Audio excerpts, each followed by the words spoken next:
अस्सलामुअलैकुम वरहमतुल्लाहि वबरकातुहू। अल्लाहुम्मा सल्लि अला सय्यिदिना मुहम्मदिन व अला आलि सय्यिदिना मुहम्मदिन व अस्हाबि सय्यिदिना मुहम्मदिन बिअदति कुल्ली ज़िक्रिन।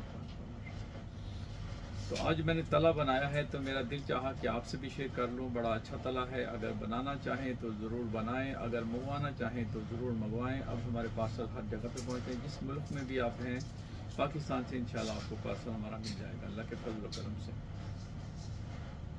तो नोट फरमा लें, ग्रेसलीन ले लें आप 100 ग्राम, और 10 ग्राम सिंबल फार सफ़ेद ले लें। इसको बिल्कुल बारीक फाइन पाउडर कर लें, इतना इसको बारीक कर लें कि हाथ में महसूस ना हो कि इसका दाना रह गया पीछे। तो इसके अंदर डाल के तो 2 या 3 मोमबत्ती की लाइट के ऊपर इसको आप पकाएं। जब बिल्कुल हल हो जाए उसके बाद इसको नीचे उतार लें,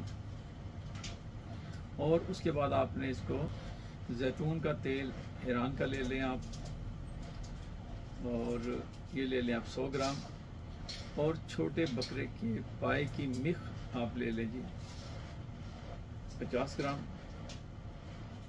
और कुछ कदरे हाल पानी ले लें। थोड़ा सा पानी में डाल के इसको हल्की आंच पे पकाएं और हिलाते रहें। जब ये हल हो जाए, और मिख आपने कच्ची लेनी है, और जब इसको आप हल करेंगे तो ये हल हो जाएगी पानी में।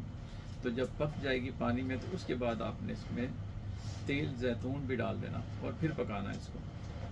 फिर पकाने के बाद पानी खुश्क हो जाएगा, और आपका जो तेल है ये मुकत्तर करके इसको साफ़ करके, तो उसमें जो चिड़ियाँ वगैरह होंगी, जो इसमें कुछ लोथड़े बचेंगे थोड़ा बहुत, तो उसको आप कपड़ छान करके तरीके से तो अलग कर लें और महफूज कर लें।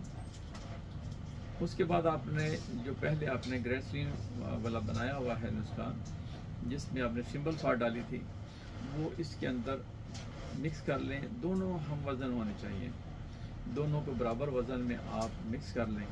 तो थोड़ा सा तला आप सुबह और शाम में इसको तला करें, तो इंशाल्लाह जैसे जैसे लगाते रहेंगे 15 दिन के बाद आपको वाज़ह तौर पर फ़र्क नज़र आना शुरू हो जाएगा। अगर बनाना चाहते हैं ज़रूर बनाएं, अगर मंगवाना चाहते हैं मंगवाएं। अल्लाह ताला आपका और मेरा हामी नस्ल, अल्लाह ताला आपको अपनी पनाह में रखे। अस्सलामु अलैकुम व रहमतुल्लाहि व बरकातुहू।